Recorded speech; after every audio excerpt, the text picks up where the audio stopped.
아멘. 할렐루야. 네. 네, 오늘 여러분들 저녁 식사 맛있게 하고 또 뜨겁게 찬양했나요? 네, 오늘 요리 대회 생각지도 못했는데 이렇게 임원들이 제안해서 했는데 생각보다 요리를 너무 잘하더라고요.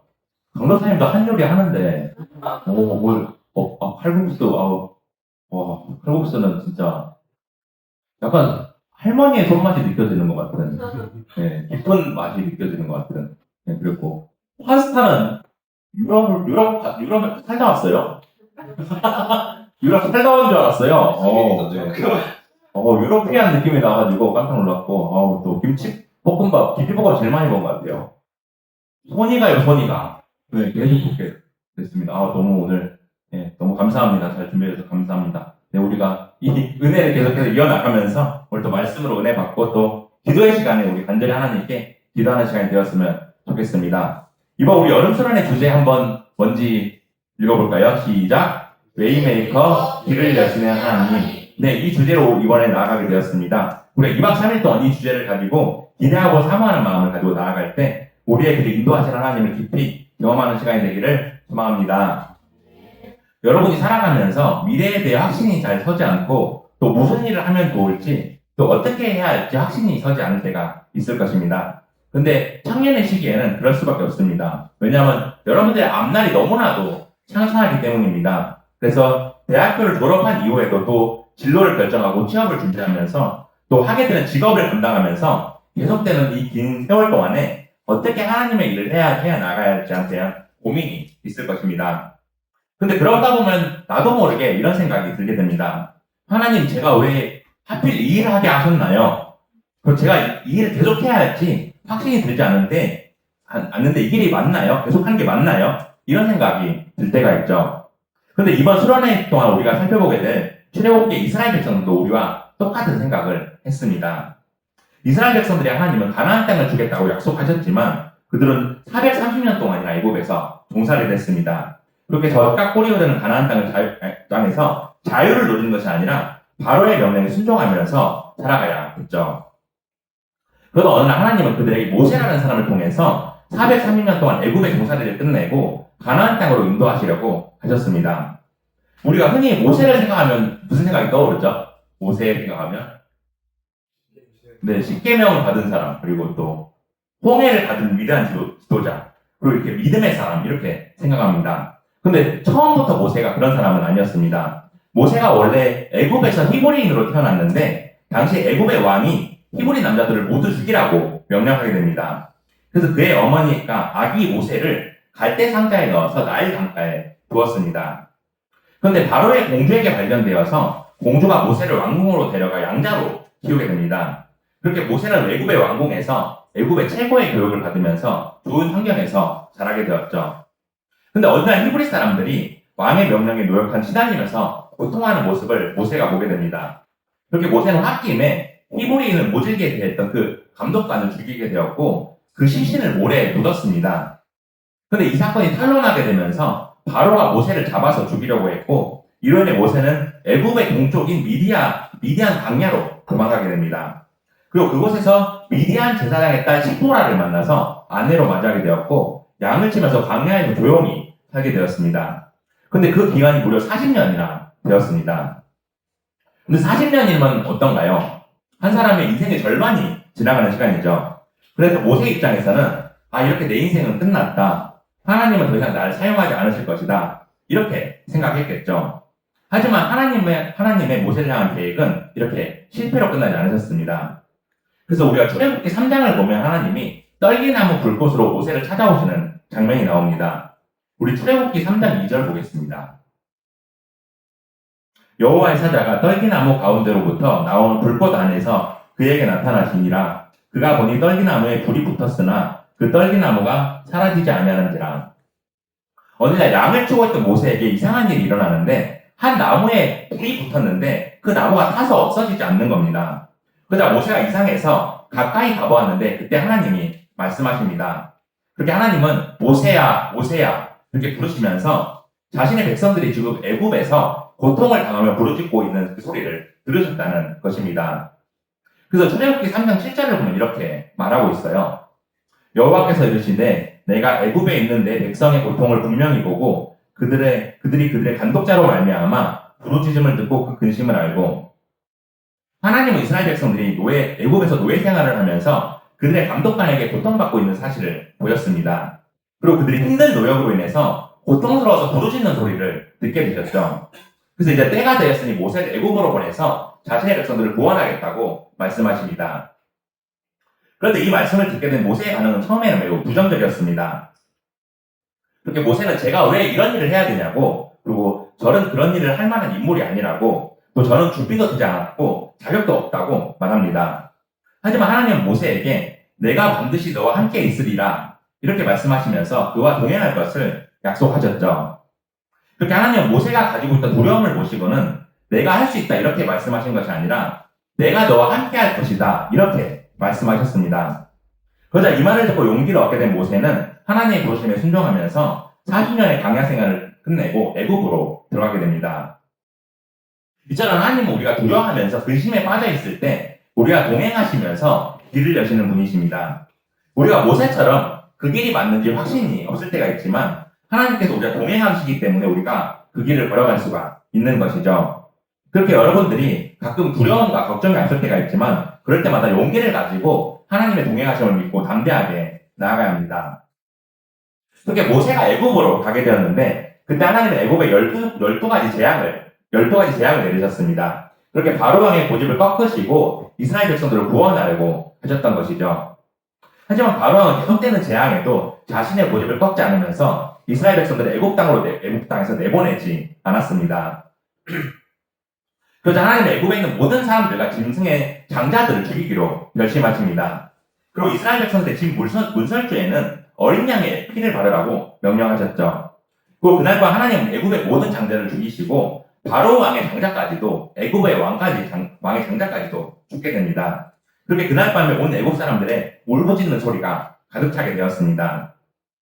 그리고 다음날 바로 왕이 모세를 불러서 너희가 떠나지 않으면 우리 모두 죽을지도 모른다고 말하면서 애굽을 떠나라고 명령합니다. 그렇게 드디어 역사적인 그 이스라엘 백성들의 출애굽이 시작되게 된 것이죠. 이에 이스라엘 백성들이 매우 감격스러워하면서 드디어 430년의 애굽의 종살이가 끝났다. 이제 그 적과 꿀이 흐르는 가나안 땅으로 가서 그곳에서 자유를 누리게 될 것이다. 이렇게 생각한 것이죠. 그래서 그들은 애굽을 빠져나오면서 하나님이 인도하시는 땅으로 가면 모든 것이 끝날 것이라고 생각했습니다. 그들은 속으로 하나님께서 선한 일을 베푸실 것이라고 기대하면서 이제 하나님이 약속하신 땅으로 돌아가는 길은 쉬운 길이겠지. 하나님이 가장 빠른 길로 우리를 데려가시겠지. 이렇게 생각했습니다. 하지만 그들이 약속의 땅으로 가기 전까지 고된 일정이 계속해서 끊이질 않았습니다. 그렇게 그들 앞에 펼쳐진 것은 끝없는 모래와 또 거친 돌밭 그리고 매서운 모래바람이었습니다. 그렇게 먹을 것도 마실 것도 없었고 또 끝이 없어 보이는 그 사막을 지나면서 하나님이 말씀하신 그 땅이 도대체 언제 올 수 있는지 가늠이 되질 않았던 것이죠. 이렇게 하나님께서 그들을 인도하셨지만 출애굽이라는 가슴 벅찬 감격은 잠시뿐이었고 그들의 예상과는 전혀 다른 상황이 펼쳐졌습니다. 게다가 출애굽기 13장을 보면 하나님이 예상 밖의 선택을 하십니다. 우리 출애굽기 13장 17절 보겠습니다. 우리 함께 읽어볼까요? 시작. 바로가 하나님이 그들을 등등으로 인도하지 아니하셨으니 이는 하나님이 말씀하시기를 이 백성이 인생을 하려면 마음을 돌이켜 애굽으로 돌아갈까 하셨습니다. 당시에 애굽에서 가나안 땅으로 갈 때는 가장 짧고 빠른 길이 있었습니다. 우리 화면에 지도 한번 보여주면 되겠습니다. 그들은 애굽의 북쪽인 고센 땅에 거주했기 때문에 저기 고센 왼쪽 위에 고센 보이죠? 이 고센 땅에 거주했어요. 그래서 지중해 해안을 따라서 블레셋으로 바로 가는 길이 가장 가깝고 또 평탄했습니다. 그래서 이 길이 가장 빠르고 효율적인 길이었지만 하나님은 그들을 이 길로 인도하지 않으셨습니다. 그 이유는 하나님이 이스라엘 백성들이 이 길로 가면 안 된다는 것을 너무나도 잘 알고 계셨기 때문입니다. 그들이 이제 자유를 얻기는 했지만 가나안 땅의 이방 민족과 전쟁을 할 준비가 전혀 되어 있지 않았고 그래서 그들이 어려움이 찾아오면 다시 애굽으로 돌아가려고 할 것을 하나님은 알고 계셨습니다. 그렇게 믿음이 약한 그들의 마음이 쉽게 흔들릴 것을 염려하시고 그 길을 택하시지 않으셨던 것이죠. 그래서 힘들고 고된 사막의 강약길로 인도하시는 하나님을 보고 이스라엘 백성들이 이상한 기분이 들었습니다. 아니 왜 가까운 길을 놔두고 이쪽으로 가는 거지? 우리가 제대로 가고 있는 게 맞는가? 이런 생각이 들기 시작했죠. 게다가 자기 몸만 간 것이 아니라 아이들의 손을 잡고 또 수많은 짐들과 가축들을 끌고 왔기 때문에 더욱 답답하게 느꼈을 것입니다. 그래서 그들의 하나님에 대한 확신은 점차 의심으로 바뀌고 또 출애굽을 하면 기쁨과 한이로 가득했던 그들의 마음이 점점 두려움과 걱정으로 변해갔습니다. 그렇게 하나님이 자신의 길을 열어주시고 인도해준다는 그 생각이 점점 없어지고 있었던 것이죠. 하지만 하나님은 그들이 가나안 땅에 쉽게 들어가는 것보다 그분의 백성으로 쓰임받기를 원하셨습니다. 그래서 비록 그들이 하나님의 뜻을 지금은 알지는 못했지만 40년 후의 광야 생활 후에는 결국 하나님의 뜻을 깨닫게 될 것인 것이죠. 근데 하나님은 우리가 예상하기 쉬운 길로 인도하시는 것이 아니라 하나님을 신뢰할 수 있는 길로 인도하십니다. 그래서 우리가 살아가다 보면 예상하지 못한 일을 겪게 되고 또 어렵고 힘든 일을 겪게 되지만 그럴 때마다 하나님 우리가 동행하시면서 그분의 뜻하신 계획을 이뤄갈 수 있도록 도우시는 분이십니다. 그러므로 여름 수련의 첫째 날을 맞아 우리에게 주신 말씀을 통해서 두려움의 벽을 깨고 길을 여신 하나님에 대해 살펴보면서 지금도 우리를 일하시고 섭리하시는 하나님을 깊이 경험하는 여러분들이 되시기를 소망합니다. 그래서 여러분들 각자의 놓인 진로와 학업 또 미래에 대한 고민과 걱정을 하나님 앞에 내려놓고 간절히 기도할 때 오늘 밤 웨이메이커신 하나님을 깊이 만나는 여러분들이 되기를 주님의 이름으로 축복합니다. 우리 기지개 한번 펴고 할까요? 네, 기지개 한번 펴고 몸 영역으로 돌리고 또 요리하느라고 또 힘들었잖아요, 그죠? 고생 많이 했는데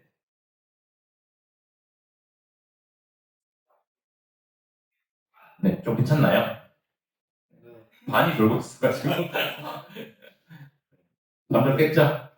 네. 우리 첫째 보겠습니다. 첫째로 길을 여신 하나님은 때로는 우리가 이해하지 못하는 길로 인도하십니다. 네, 첫째 화면 한번 보여주세요. 네, 우리 한번 읽어볼까요? 시작. 우리가 이해하지 못하는 길로 인도하심. 하나님은 출애굽한 이스라엘 백성들을 일부러 고되고 힘든 광야의 길로 인도하셨습니다. 그러자 이스라엘 백성들이 이상하게 생각하면서 하나님이 자신들과 정말로 동행하시고 인도하고 계신지 의심하게 되었습니다. 그래서 그들은 하나님을 원망하고 또 모세에게 불평불만하면서 하나님을 신뢰하지 못하는 모습을 보여주었습니다. 그래서 본문 18절을 보면 이렇게 말하고 있습니다. 우리 본문 18절 함께 읽어볼까요? 시작. 그러므로 하나님이 홍해의 강약길로 돌려 백성을 인도하심에 이스라엘 자손이 애굽 땅에서 대열을 지어 나올 때 하나님은 그들을 지중해 해안을 지나는 가까운 길로 인도하지 않으시고 홍해의 강약길로 돌려서 인도하셨다고 말합니다. 근데 여기서 돌려의 히브리어 원어 사바브는 오해하다라는 의미를 가지고 있습니다. 그렇게 하나님은 그들을 지름길이 아닌 오히려 오해하면서 돌아가는 길로 인도하셨던 것입니다. 우리 지도 한 번 더 보겠습니다. 지도 한 번 더 보여주세요. 우리가 보면 당시 지중해 해안 지나는 1번, 아까 1번 길을 얘기했는데 그 1번 길 다음으로 가장 빠른 길이 시내 반도와 사막을 거쳐서 가데스 바네아로 바로 가는 저 2번 길이었습니다. 이 길을 육지로 바로 갈 수 있는 길이었는데 하나님은 굳이 그들을 우회하게 하셔서 이 3번 길인 홍해 쪽으로 향하게 하셨던 것이죠. 근데 신명기를 보면 하나님이 이 길로 인도하신 이유에 대해서 설명하고 있습니다. 우리 신명기 8장 2절 보겠습니다. 내 하나님 여호와께서 이 40년 동안에 내게 강약길을 걷게 하신 것을 기억하라. 이는 너를 낮추시며 너를 시험하사 내 마음이 어떠한지 그 명령을 지키는지 지키지 않는지 알려 하심이라. 이처럼 하나님 이스라엘 백성들을 이 길로 인도하신 이유는 그들을 낮추시고 시험을 하기 위함이었습니다. 그래서 하나님의 명령에 그들이 온전히 순종하는지를 보시면서 그들을 훈련시키기 위함이었죠. 그리고 하나님은 교만한 자들을 사용하지 않으시는데 히브리인들은 태생적으로 교만한 성품을 가지고 있었습니다. 그래서 하나님은 그들이 교만하지 않고 겸손하기를 원하셨던 것이죠. 그리고 본문 18절을 보면 그들이 애굽을 나올 때 대열을 지어서 나왔다고 말하고 있습니다. 여기서 대열을 짓다는 군대 용어인데 히브리어 언어로 전투 대형을 이루고 이동한다는 의미를 가지고 있습니다. 그래서 이스라엘 백성들이 대열을 지어서 이동하면서 마치 군대가 전쟁을 위해서 이동하는 모습을 연상케 하고 있습니다. 그렇게 하나님의 군대가 정렬된 대형을 이루면서 행진하는 모습을 보여주고 있는 것이죠.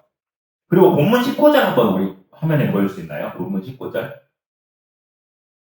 출애굽기 13장 19절 한번 보여줄 수 있나요?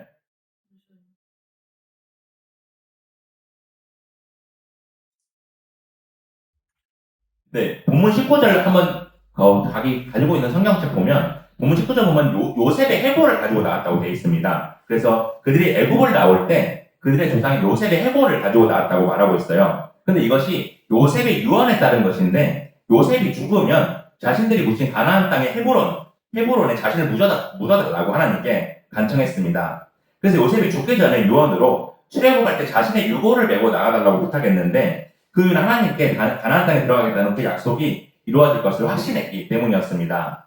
그렇게 이 하나님의 언약이 요셉의 해골을 메고 가면서 행실하게 이루어지는 것을 우리가 이 본문을 통해서 알 수 있습니다. 그래서 출애굽을 한 이후에 이스라엘 백성들이 홍해까지 가는 그 경로 3번 길을 보면 우리 지도 한 번 더 한번 보여주세요. 3번 길을 보면 라암셋에서 숫곳 그리고 에담에서 바닷가로 가서 홍해를 건너게 되었습니다. 이렇게 이스라엘 백성들이 가나안 땅으로 가면서 많은 짐을 짊어지고 갔는데도 정말 많이 오해하면서 간 것을 볼 수 있죠. 그렇게 하나님은 그들의 목적지인 가나안 땅만 보신 것이 아니라 그들의 상태까지 보시면서 가장 적절한 길을 택하셨던 것입니다. 근데 이 사실은 우리에게도 마찬가지입니다. 우리가 계속해서 하나님께 물을 때가 있습니다. 하나님, 제가 열심히 하는 것 같은데 일이 잘 안 풀리는 것 같아요. 언제쯤 일이 잘 풀릴까요? 또는 또 지금 겪고 있는 고난이 언제쯤 끝나고 언제쯤 취업이 될까요? 이런 질문을 할 때가 있습니다. 그런데 하나님은 우리보다 우리 자신을 더 잘 아시는 분이시기에 언제쯤 그 일을 이루실 것까지도 모두 계획하고 계시는 분이십니다. 그렇게 하나님이 인도하시는 길은 우리 생각보다 더 우회하게 될 수도 있습니다. 이것이 바로 우리가 하나님의 응답이 빨리 이루어지길 바라지만 그렇게 되지 않는 이유입니다. 그리고 우리가 기억해야 할 것은 하나님은 시간과 공간을 초월하시는 분이셔서 우리에게 한 시간이 하나님에게는 잠깐의 시간일 수도 있습니다. 우리에게 1년이 잠깐의 시간일 수도 있는 것이죠. 그래서 우리에게 매우 긴 시간이 그분께 찰나의 시간일 수도 있습니다. 그렇게 우리가 때로는 하나님의 응답이 빨리 이루어지지 않는 것처럼 보이고 하나님을 이해할 수 없을 때가 있지만 하나님은 여전히 우리를 위해 일하시고 인도하고 계시기에 우리가 인내함을 가지고 나아가는 것이죠. 만약에 이스라엘 백성들이 지중해 해안을 따라서 블레셋 땅으로 곧장 갔다면 저 1번 길로 갔다면 한 달이면 도착할 수 있는 거리였습니다. 그런데도 하나님은 그 길로 인도하지 않으시면서 수개월이 걸리는 머나먼 길로 인도하셨던 것입니다. 그래서 하나님은 이러한 이스라엘 백성들에게 좌절하고 낭망하지 않도록 동행하고 계시다는 증거를 보여주셨습니다. 그래서 비록 고되고 힘든 여정 속에 있지만 하나님을 신뢰할 수 있도록 하신 것이죠. 우리 본문 21절을 보겠습니다. 우리 본문 21절 함께 읽어보겠습니다. 시작! 여호와께서 그들 앞에서 가시며 낮에는 구름 기둥으로 그들의 길을 인도하시고 밤에는 불 기둥을 그들에게 비추사 낮이나 밤이나 진행하게 하시니 하나님은 낮에는 구름 기둥으로 또 밤에는 불 기둥으로 친히 앞서가시면서 그들을 하늘에서 지시만 하신 것이 아니라 직접 이 땅에서 인도하셨습니다. 그렇게 주야로 그들을 이끄셨는데 당시에 그들이 있던 광야는 사막이었기 때문에 기온 차이가 심했습니다. 사막 가본 사람 있어요? 사막? 없어요? 네.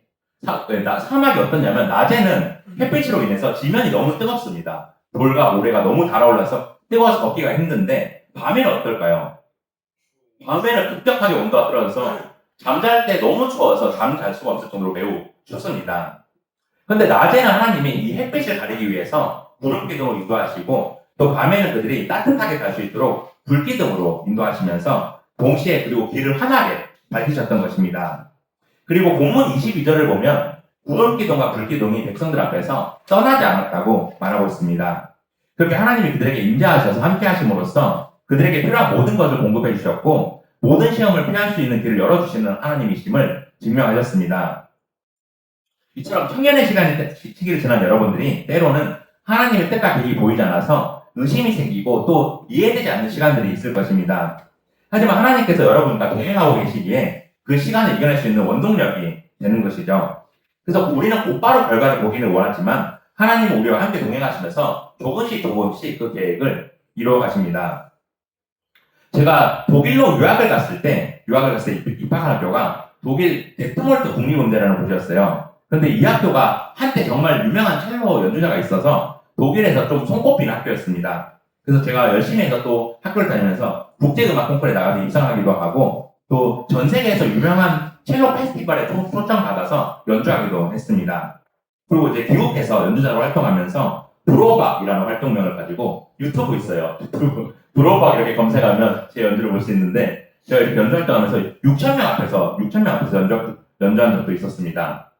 근데 그렇게 제가 연주 활동으로 바빴는데 성경 공부하는 거를 좋아해서 교회에 성경 공부가 있으면 열심히 참석했었습니다. 그러면서 성경이 읽어진 애가 있으면 찾아가고 또 담임 목사님 이렇게 양육반이 있으면 열심히 찾아가고 그러다 보니까 제가 성경 공부를 더 깊이 하고 싶은 마음이 있어서 신학 공부를 시작하게 되었습니다. 그리고 공부만 하고 사역은 하지 않으려고 했는데 주변에 권유가 있어서 결국 사역을 시작하게 되었어요. 근데 목회 경험이 연주 경험에 비해서 사업이 부족해서 제가 계속해서 이 길로 걸어가야지 확신이 서지 않았습니다.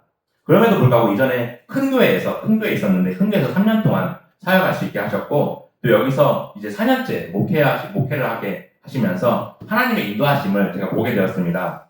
제가 정말 평생 음악만 하면서 살 줄 알았거든요. 평생 음악만 할 줄 알았는데 목회는 꿈에꾸지도 못했는데 계속 이렇게 이 길을 걸어가게 하시는 하나님을 보면서 하나님의 인도하심을 깊이 느끼게 되었습니다. 그리고 제가 클래식 음악을 전공해서 어떻게 버스킹 연주를 시작하게 되었는데 클래식 연주자들은 버스킹 연주를 잘 안 하거든요. 그냥 실내에서만 주로 연주하는데 버스킹 연주를 하게 되었어요. 그래서 그러다 보니까 이제 사람들 앞에서 토크 콘서트를 많이 하게 되었어요. 토크 콘서트에서 말하면서 연주하는 걸 많이 하게 됐는데 제가 원래 사람들 앞에서 말을 잘 하는 스타일이 아니었거든요. 부끄러움도 좀 많아요. 그렇게 보이나요? 부끄러움도 많아가지고 제가 사람들 앞에서 되게 좀 많이 떨고 그래가지고 잘 말을 못하는데 그렇게 토크 콘서트를 계속 하다 보니까 또 이제 더 제가 말을 하는 게 조금씩 더 경험을 쌓게 하시면서 제가 훈련하게 되고 이렇게 좀 더 말을 자연스럽게 할 수가 있었습니다. 그래서 여러분들 각자에게 달란트와 은사가 있고 또 각자에게 스펙과 전문성이 있지만 그것보다 하나님이 우리에게 섭리하시려는 그 손길이 훨씬 더 큽니다. 그렇게 우리가 알 수 없는 또 우리가 볼 수 없는 하나님의 인도하심이 있고 하나님은 그분의 능력으로 그 일을 계속해서 행하고 계십니다. 그렇게 우리가 가끔은 돌아서 우회하는 것 같을 때가 있지만 하나님은 그분의 크신 능력으로 우리의 길을 만들고 인도하고 계십니다. 그렇게 남들이 나보다 앞서가는 것 같고 또 나보다 잘하는 것 같고 또 내가 뒤처지는 것 같고 이럴 때가 있지만 또 하나님의 길이 무엇인지 이해되지 않을 때가 있을 것입니다. 근데 여러분들이 반드시 기억해야 할 것이 그것이 지연되는 길이고 실패하는 길이고 포기하는 길이 아니라 하나님이 여러분들을 인도하고 계시는 과정이라는 것입니다. 우리 이사야 55장 8절 9절 보겠습니다. 우리 함께 읽어볼까요? 시작. 이는 내 생각이 너희의 생각과 다르며 내 길은 너희의 길과 다름이니라. 여호와의 말씀이니라. 이는 하늘이 땅보다 높음 같이 내 길은 너희의 길보다 높으며 내 생각은 너희의 생각보다 높음이니라. 이처럼 하나님의 생각은 우리의 생각과 다르고 또 우리가 생각하는 길과 달라서 우리의 생각과 길보다 더 높다고 말하고 있습니다. 그렇게 우리가 살아가면서 때로는 기도에도 응답이 늦게 오는 것처럼 느껴질 때가 있고 또 열심히 하고 있지만 결과가 보이지 않을 때가 있을 것입니다. 하지만 하나님은 우리의 결과만 보시는 것이 아니라 우리의 생각을 앞서가시면서 우리의 성품도 함께 빚어가십니다. 그렇게 우리에게 가장 중요한 것은 얼마나 빨리 가느냐가 아니라 하나님께서 지금 우리의 길을 인도하고 계신가인 것이죠. 그래서 우리가 시간이 지나면 그 시간이 하나님이 우리의 길을 만들고 계시다는 그 사실을 깨닫게 될 것입니다. 그러므로 여러분들이 삶이 돌아가는 것 같고 또 이해되지 않을 때가 있지만 그럴 때마다 낙심하지 말고 믿음을 가지고 나아가는 여러분들이 되길 소망합니다. 그렇게 하나님이 지금도 여러분의 길을 만들고 계시고 또 가장 좋은 길로 인도하고 계신다는 그 사실을 신뢰하면서 나아가는 여러분들 되기를 주님의 이름으로 축복합니다. 이쪽 동네는 괜찮은데 이쪽 동네는 되게 많이 피곤해하네요. 네. 어떻게 또 이렇게 또 갈렸어요? 여긴 다 멀쩡한데 여긴 또 다 피곤해요. 네. 둘째로 길을 여신 하나님은 눈에 보이지 않는 믿음을 요구하십니다. 우리 한번 읽어볼까요? 시작. 눈에 보이지 않는 믿음을 요구하심. 하나님은 이스라엘 백성들을 불기둥과 구름기둥으로 계속 인도하셨는데 놀랍게도 그들을 인도하신 곳은 앞이 막혔던 홍해바다 앞이었습니다.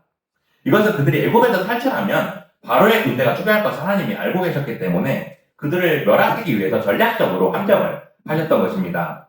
그래서 이 끝없는 사막을 지나서 홍해바다 앞으로 애굽의 군대를 이끌어내기 위한 하나님의 계획이었던 것이죠. 그렇게 하나님은 이스라엘 백성들을 홍해바다 앞으로 인도하시고 그곳에 장막을 칠 것을 명령하셨습니다. 우리 출애굽기 14장 2절 보겠습니다. 이스라엘 자손에게 명령하여 돌이켜 바다와 밑돌 사이에 비하기롯 앞 곧 바알스본 맞은편 바닷가에 장막을 치게 하라. 여기서 그들에게 돌이켜서 장막을 치라고 말씀하시는데 이것은 우회해서 장막을 치게 하셨다는 것입니다. 그래서 광야에서도 통상적으로 사람이 다니는 길이 있지만 사람이 다니는 길이 아니라 다른 길로 우회하라고 하신 것입니다. 그렇게 하나님은 그들을 얌스프라는 곳인데 얌스프, 즉 갈대바다로 인도하셨습니다. 성경에서 홍해 바다로 번역된 히브리어가 얌스프라는 단어입니다. 그런데 이 단어의 뜻이 본래 갈대바다라는 뜻이에요. 그래서 이 갈대바다는 나일강에서 자라는 식물이었는데 이 파피루스 종이를 이 갈대로 만들었습니다. 그렇게 하나님이 다른 길로 우회하게 하신 것은 그들을 이 갈대바다로 인도하시기 위함이었습니다. 그래서 본문 3절을 보면 하나님은 그들을 이 갈대바다로 인도하신 자신의 계획을 말씀하십니다. 그것은 바로를 깨어내서 자신의 오만함을 드러내도록 하는 데 있다고 말씀하십니다. 당시에 이스라엘 백성들이 이곳으로 가는 것을 보고 애굽 사람들은 그들이 혼란에 빠져서 이상한 길로 갔다고 생각했습니다. 그래서 이 갈대바다로 가는 것을 보고 갈대바다로 앞에 두고 있는 것이 사면초가의 상황에 놓였다고 애굽 사람들이 생각했던 것이죠. 그런데 이러한 상황에 하나님이 바로를 오판하게 만드셨고 또 그들이 이스라엘 백성들을 추격하도록 했던 것입니다. 그래서 본문 4절을 보면 하나님이 바로의 마음을 완악하게 하셨다고 말하고 있습니다. 그렇게 애굽에 내린 10번째 재앙으로 바로는 완전히 항복하면서 그들에게 빨리 나가려고 재촉했었죠.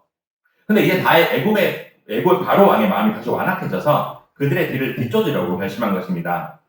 그리고 하나님이 이렇게 바로의 마음을 완악하게 만드신 이유에 대해서 말하고 있는데 본문 4절을 보면 이렇게 말하고 있습니다. 내가 바로의 마음을 완악하게 한즉 바로가 그들의 뒤를 따르리니 내가 그와 그의 온 군대로 말미암아 영광을 얻어 애굽 사람들이 나를 여호와인 줄 알게 하리라 하심에 무리가 그대로 행하니라. 하나님이 바로 애굽의 왕 바로의 마음을 완악하게 하신 그 의도를 말씀하시는데 그것은 애굽의 군대로 인해 자신의 영광을 얻겠다고 하신 것입니다. 그래서 애굽의 군대를 통해서 하나님의 이름인 여호와의 이름을 애굽 사람들이 알게 하셨다는 것이었죠. 왜냐하면 모세가 처음 하나님의 말씀을 바로에게 전했을 때 바로는 자신이 여호와를 알지 못한다고 큰 소리를 쳤습니다. 하지만 이제 곧 여호와 하나님이 어떤 분이신지를 홍해 바다의 그 기적을 통해서 경험하게 될 것이기 때문이죠. 이처럼 하나님은 자신을 모르는 자들에게 자신을 보여주시고 또 드러내시고 경험하게 하십니다. 그래서 하나님은 우리 역시도 믿음을 가질 수 있도록 계획을 세우시고 그 계획대로 일하시고 행하시는 분이시죠. 그렇게 우리가 하나님을 경험할 때 믿음을 가질 수가 있게 되고 또 그분의 말씀을 날마다 신뢰하면서 나아갈 수가 있습니다. 그렇게 애굽 왕은 이스라엘 백성들을 추격하면서 우리 밑에서 종살이하던 이스라엘 백성들을 내가 어쩌자고 내보냈을까 이렇게 마음을 갖고 후회하는 말을 했습니다. 그래서 본문 5절을 보면 애굽의 백성들이 도망갔다고 말하고 있는데 사실 그들이 도망한 것이 아니라 바로 왕이 제발 나가달라고 명령했던 것이죠. 그런데 그 사실을 왜곡되게 말하면서 자신이 했던 말을 번복하게 되었습니다. 그렇게 바로는 자신의 신하들과 즉시 병거를 갖추고 군대를 이끌고 출발하게 됩니다. 그리고 7절을 보면 그 규모가 애굽의 모든 병거라고 말하면서 동원할 수 있는 모든 병력을 데리고 출전했다고 말하고 있죠. 그리고 모든 장관들을 거느렸다고 말하는데 최대한 많은 군대를 데리고 가서 이스라엘 백성들을 멸하려고 하는 것을 볼 수 있습니다. 그렇게 바로의 군대는 이스라엘 백성들이 장막을 치고 있던 곳까지 도달하게 됩니다.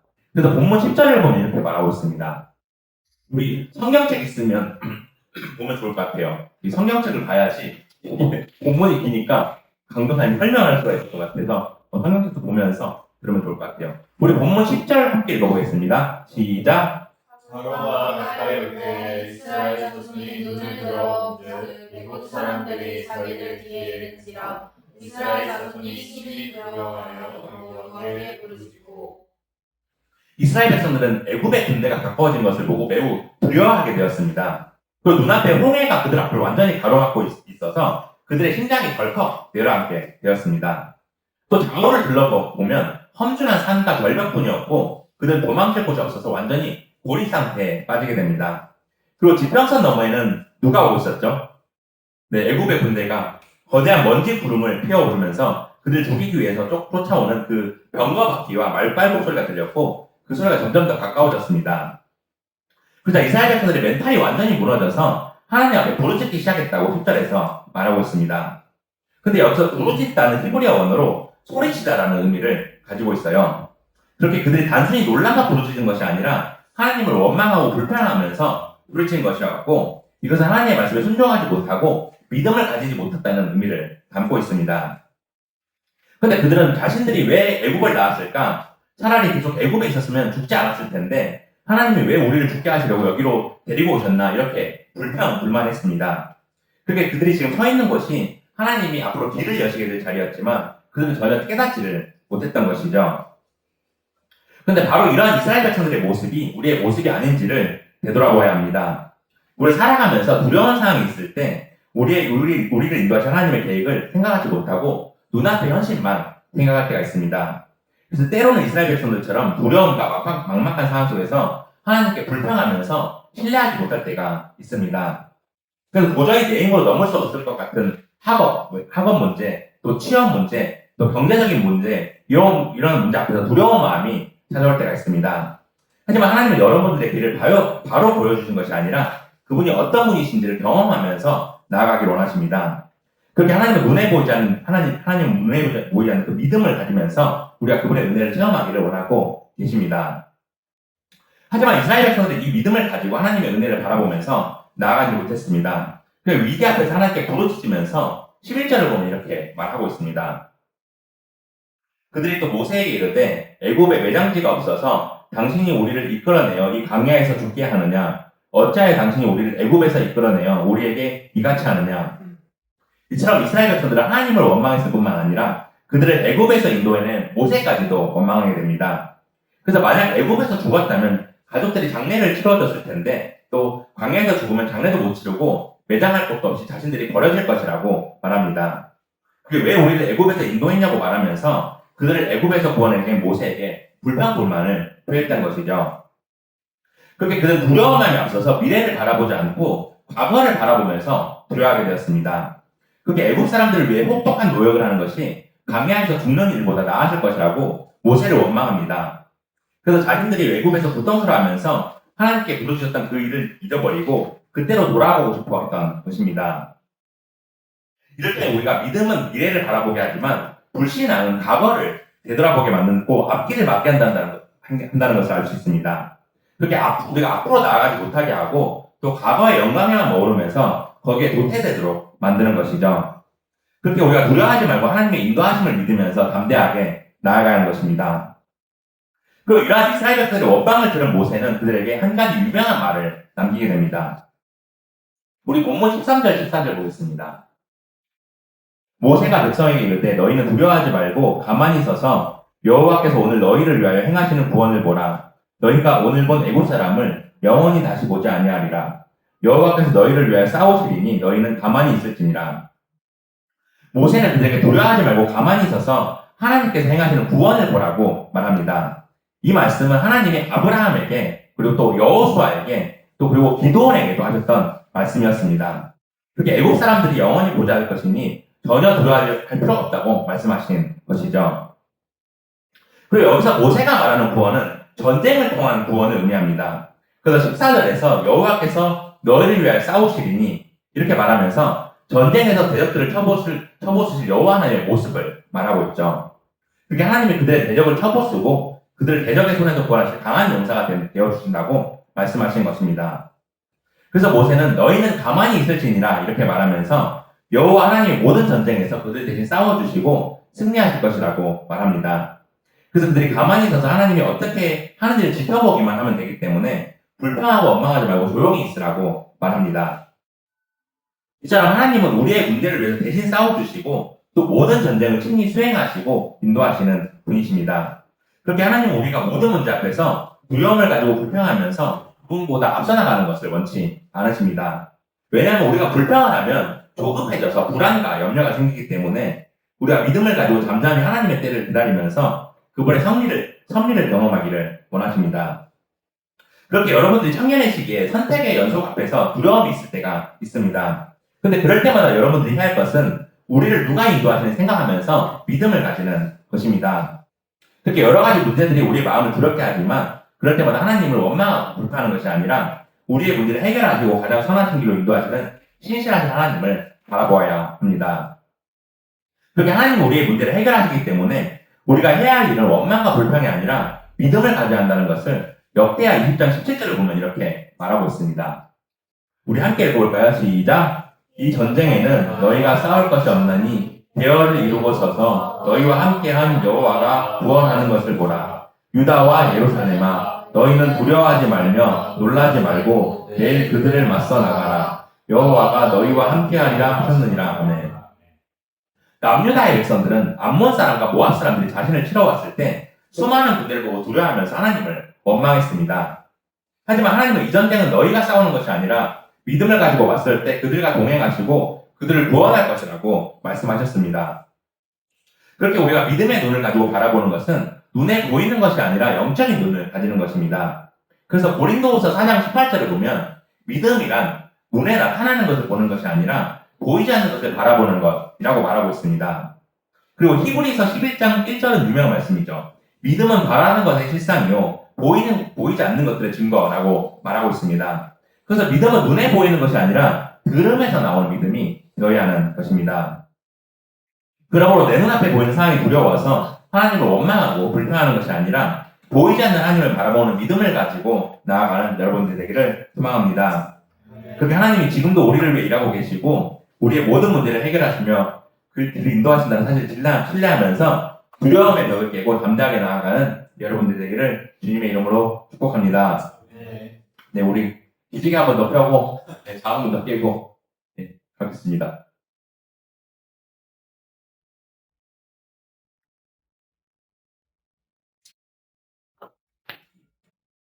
손 머리를 한번 돌려주시고 목도 좀 돌려주시고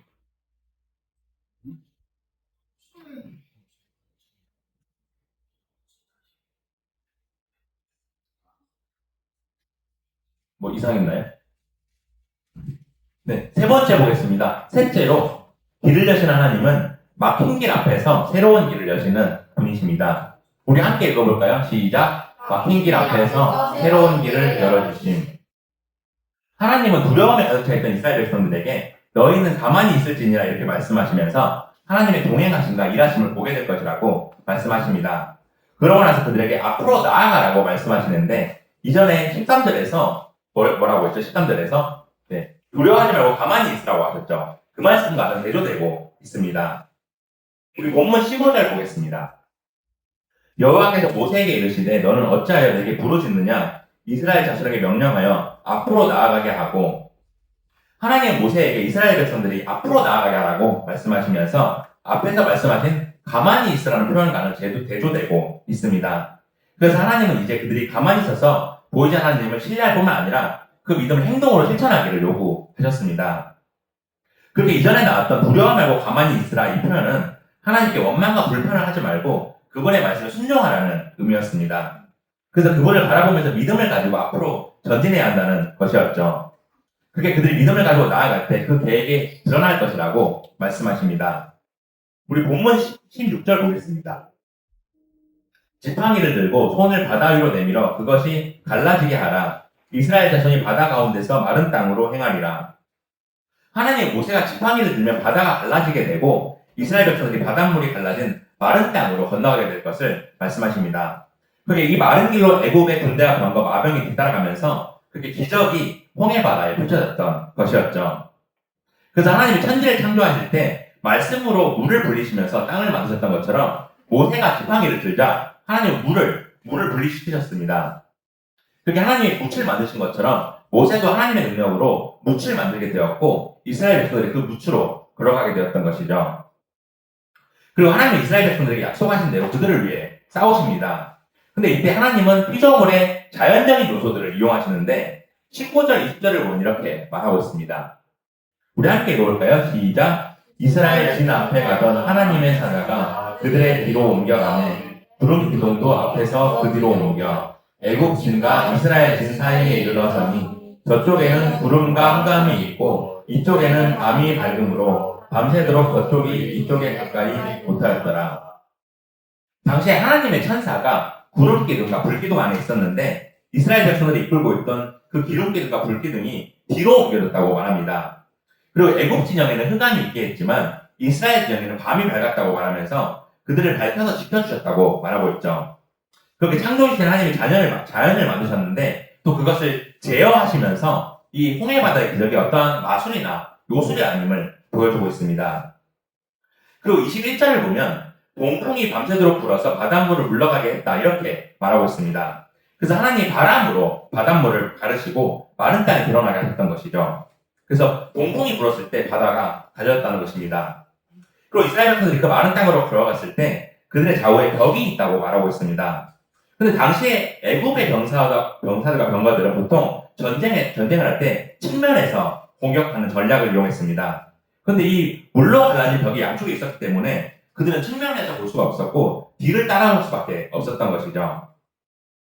이처럼 하나님의 계획과 섭리는 놀랍게도 친밀하셔서 이스라엘 백성들이 이 바다로 가로막혔지만 앞으로 가로가졌고 모세가 지팡이를 들자 동풍이 불어서 바다를 갈라지게 하셨습니다.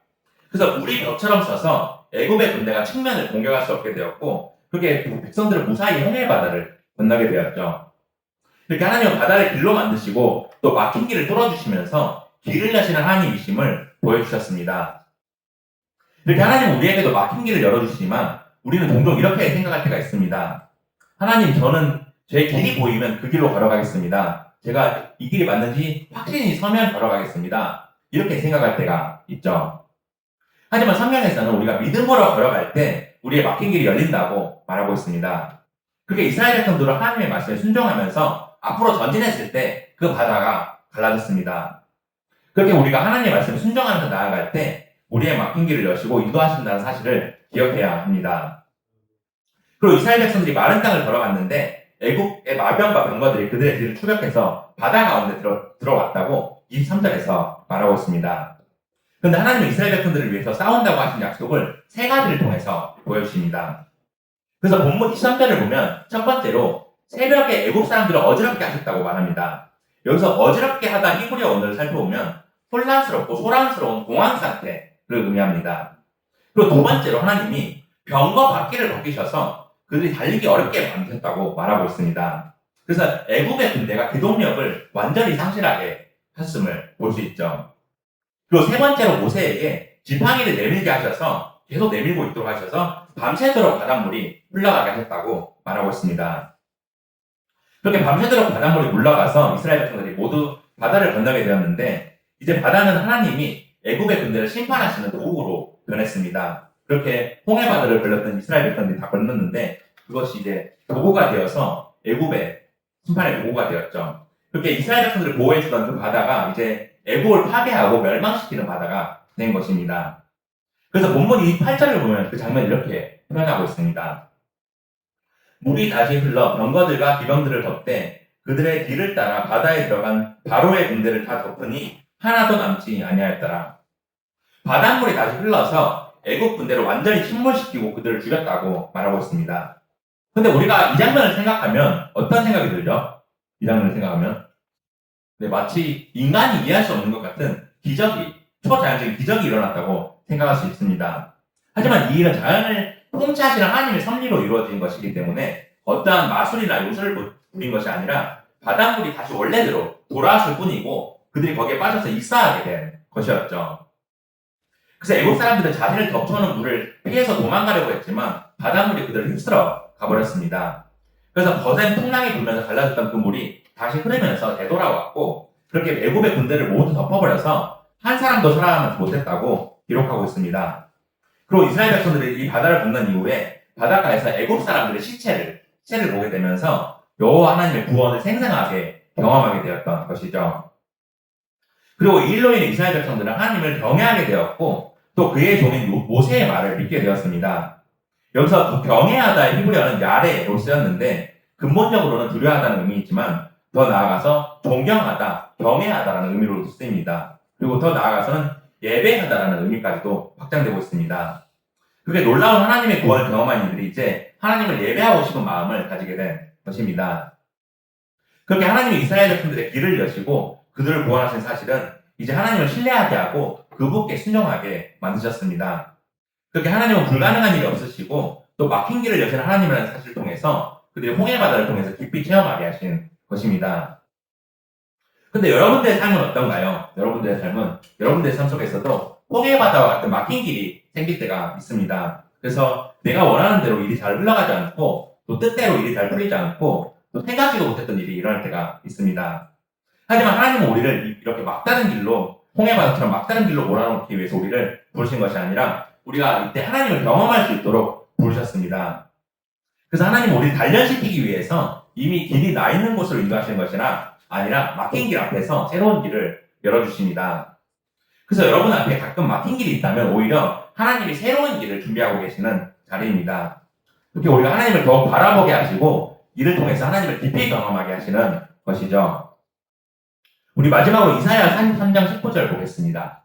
우리 함께 읽어볼까요? 시작! 보라 내가 새 일을 행하리니 이제 나타날 것이라 너희가 그것을 알지 못하겠느냐 반드시 내가 광야의 길을 사막에 이처럼 하나님 우리에게 새 일을 행하셔서 광야의 길을 내시고 또 사막의 강을 내시는 분이십니다.